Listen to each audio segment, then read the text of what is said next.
Yeah, I wanted all three, but sometimes that ain't meant to happen.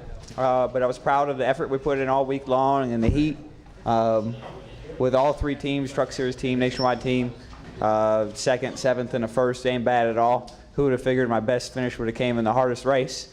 But that just shows the importance of teamwork and the group of guys that I have on this Miller Lite Dodge that are they're badasses. There they are. They're just badasses, man. I'll tell you what.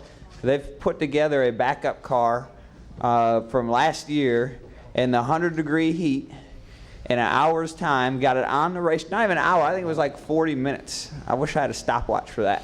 Got it on the racetrack and got to run our laps for practice to make the adjustments we needed to be fast today. And that's what badasses do. And that's what got us to victory lane today, and I'm proud of these guys for it, man. I'm proud of them. Damn proud of them. So I think that sums it up. Couldn't have said it any better. Crew Chief Paul Wolf is here. Paul, congratulations. Brad was just commenting on how big of a badass you are, man. I don't know. All I heard was Bad Brad was back this weekend, so I don't know if that's good or bad. We'll take him. Well, I called you a badass, and if I'm bad, that makes us all bad. Okay. But maybe talk about some of the things you all had to overcome this weekend, obviously, and then maybe some of the things that you had to do to the race car to get it where it was racing so well here tonight, and then also the fact you got 3 wins now. That leads all Sprint Cup Series drivers. We've got 9 races to go now before we go to Richmond. Teams, man, teams. We're a team. I know you are, but okay. But anyhow, talk about these things and what you were able to accomplish tonight.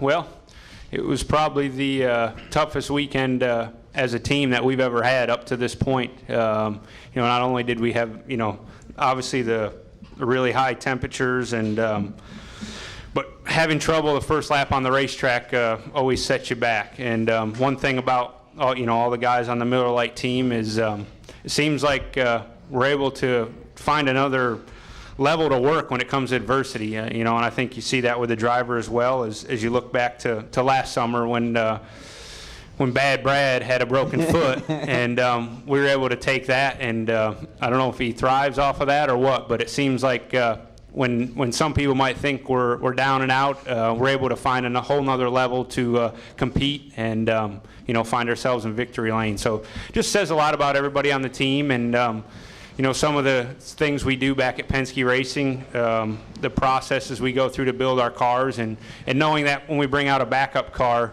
there really wasn't any concerns for me. The biggest thing was there was just a lot of work to do with changing the engine and not being able to have all the practice time that everybody else had. But I knew the car we had was still capable of winning. So it says a lot about that. And for us, we just need to continue to work hard. I think there's a lot of good racetracks coming up for us, and we're definitely up for the challenge. I think we showed that tonight.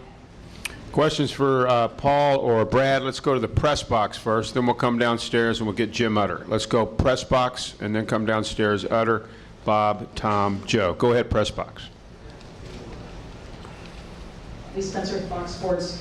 Paul, you said that this was the hardest, I guess it was the hardest we had to work yet, and we did a great job. I mean, can you just talk about the resolve of your team and the heart that your driver has? Because he accepted responsibility for what happened on the track, and he was in there working furiously with you, and isn't that what makes a team? Oh, absolutely. And, there were some choices we could have made and some things we could have done that maybe would have been a little easier on everybody as far as, changing the engine. We didn't have to do that. We did it because we knew if we did that, that was directionally, that was going to make our race car better. And there's no one on the team that would ever question, anything we want to do or changes we want to make. They all just seem to work hard. And like I said, there was points on the day Friday where some of the guys looked like they were about ready to flap out. But nobody checked up. We continued to work hard. We were able to get our car in the inspection line in time to get our qualifying spot, which allowed us to, start where we were versus, starting in the back of the field. Questions, press box, go ahead. Spencer with the NASCAR Wire Service. For both of you guys, congratulations. Brad, you said after the race that there's no looking back at this point, that all you need to do is look ahead. Does looking ahead mean going all out for wins in the next 9 races, or does it mean maybe being a bit more conservative to make sure you're in the top 10 and you can use all those bonus points? Well, I think looking ahead means trying to make sure we just stay in the top 10. And I think y'all got the points backwards. You look at who's leading with most points earned. That don't mean anything. The only thing that means anything is where it's going to restart when the chase is going, when it starts. And that's going to be based off of who's in the top 10 and who's got the most wins. That's the only thing that matters. And that's where my heart's at. And that's what I want. I want to be the guy with the most wins and inside the top 10. And I want to look forward into making sure that we stay inside the top 10 and hopefully can climb up a few more spots to be safe. But the wins and being in the top 10, that's all that matters. Go ahead, press box. Hi, Kevin Kelly from the Cincinnati Enquirer for Paul or Brad. Made your last pit stop on lap, you had 59 laps left before the rest of the race. But how were you able to stretch your fuel that long? Were there any things that you did in the car to make it last that long? Go ahead, Paul. All right. I feel like talking tonight. Well, I think, one thing to point out is, everybody's worked really hard on this EFI project at Penske Engines, and I feel like for the most part we've been as good or better than most teams when it comes to fuel mileage, and that's big in a lot of these races. Any advantage you can have, whether it's fuel mileage or power or fast race cars, I mean, you take anything you can get because you never know when you're going to need it. And from that standpoint, we knew we were as good as most or better. And from there, it was just Brad saving a little bit. My biggest concern at the end of the race was somebody else running out of fuel with 2 or 3 laps to go and the race get extended. So from that standpoint, that was where we were saving our fuel for. We had plenty of fuel to make the scheduled distance. Come downstairs, Jim Utter, raise your hand, we'll get you a mic. Come over here to Bob after that. Here they come. Jim Utter, Charlotte Observer. This is for Brad, but I'd like Paul to answer it after. How much of everything that took place from lap 1 of the first practice can be attributed a little bit to not bad Brad, but maybe a hacked off Brad? Hacked off? What's that mean? Just kind of, like ticked off, trying to maybe make up a little bit for whatever transpired. Is there anything of that? I'm not to say you had anything to prove, but just anything extra that came out of that whole incident that lasted through the weekend? Well, I don't like being pushed around, Jim, and I felt like what happened on the racetrack, that someone was pushing me around, and I don't like that. I hate that. I can't stand for that. I won't stand for that. I can't stand it. And I don't know if that creates a level of desire that makes us better. I would look to Paul and say my race car was just fast this weekend and we had a lot more speed than we have had over the last few weeks. But I know that doesn't make a very good story. But I would probably say that's more the reality. This car was fast the second we unloaded it. It was fast. The primary car was before I knocked the wall down with it. The one corner I had in 1 and 2 was so good that when I got to 3 and 4 and somebody pulled up in front of me at half speed, I didn't want to lift. And I wasn't going to lift. So I think that's as big a part as anything else. And then from there, certainly there's always that little bit extra you get when you're fired up. A lot of people would say that's a bad thing in a race car. That adrenaline's the worst thing that can happen to you because you don't focus as well. Well, maybe it's not. I don't know. I ain't the one to answer that. But I do like the result. And whatever I got to do to get them, I'll get them. But I'm not going to be pushed around, and that's one code that I'm going to continue to live by. And that's how I felt like it shaped out at the beginning. And for whatever reason, it worked out the way it did at the end, and I'm not sure why. But it did, and I'm thankful for that. Let's go over to Jim and then to Tom. I'm sorry. Go ahead, Paul. Paul Wolf. Yeah, for us, I feel like you know, as a team, we ran really well here last year. And I feel like we continue to show that when we come back to places for a second time as a team, we continue to get better. And so I think, you know, whether it was in the primary car or the backup car, you know, we tried to be smart about what we were doing and felt like we brought back a better race car.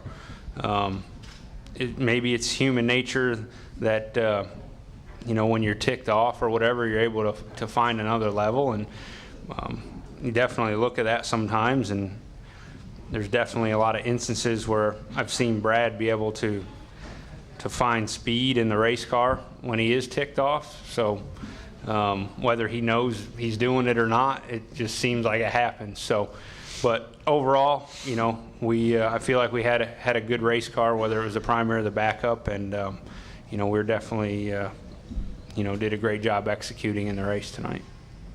Over here to Bob, and then to Tom, and then to Steve. Bob Packer, Sporting News for Brad, and if Paul wants to jump in, feel free. But Brad, on Thursday you said the new rules could be a game changer. Did you feel they changed the game tonight for you? I felt like we were a lot closer speed-wise than we've been over the last few weeks. I don't know if that's it. Obviously, the 48 car was still very, very fast, and you can't take that away from them. It sounded like at times 88 and the 5 car were as well.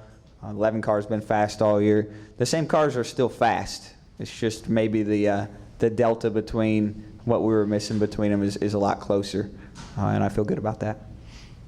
Let's go to Tom, Steve, and then Joe. Tom Jensen, Speed.com, for both you guys. You lead the series in wins now, pretty much locked in the chase. Finished 5th last year. What do you got to do to win a championship this year? You got to win races. I mean, Tony proved that last year. You got to win races. You don't back your way in the chase. Don't rest on your laurels. We've got to have fast cars when the chase starts with great reliability and great execution. It's going to take all 3, and those 3 are going to win races. Put the luck side, just throw that to the side because somebody dying out there? Jesus. Look, it's a fan of yours. Oh. Is that like the Dale Jr. fan at Phoenix? Yeah. I don't get them kind of fans.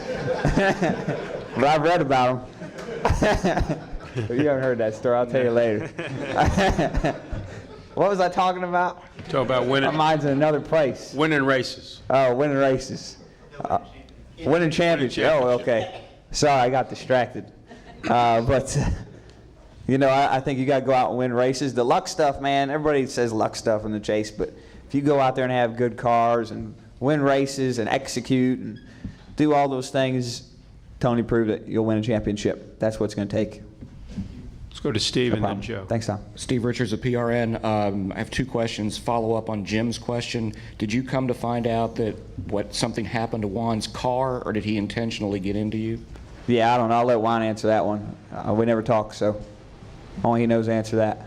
And what happened to your steering wheel before the race, and that could have been a disaster? It broke. I don't know. I've never seen it happen before. It was a standard Momo wheel that you would get off a parts truck here at the racetrack or a typical vendor. Obviously, it had a lot of miles on it. I don't think it was the wheel that was on the car I wrecked, but I put it on before the race started, gave it a tug, and it broke into my hands. And if that would have happened on the racetrack today, we'd have been obviously not winning the race and potentially worse. So you know, I'm glad I back-checked it before the race started, and glad that we were able to get a new one on the car. Go ahead, Joe. Joe Menzer, NASCAR.com. Brad, you seem like you never run out of energy. You're always bouncing around. But did the 3 events in a row in this heat take anything out of you? I mean, Hell no. Did you lose? Do I look like I'm missing any energy? Well, you don't look like you could lose any weight either. But did you? I mean, did you? Was it an issue at all for you? Nah, it's good. I feel great. Did you lose weight? I don't know. I didn't weigh myself. What do you weigh anyway? Not enough. So no issue at all. Nah, I'm great, man. I feel good. I'm going to sleep in tomorrow, but I would have done that either way.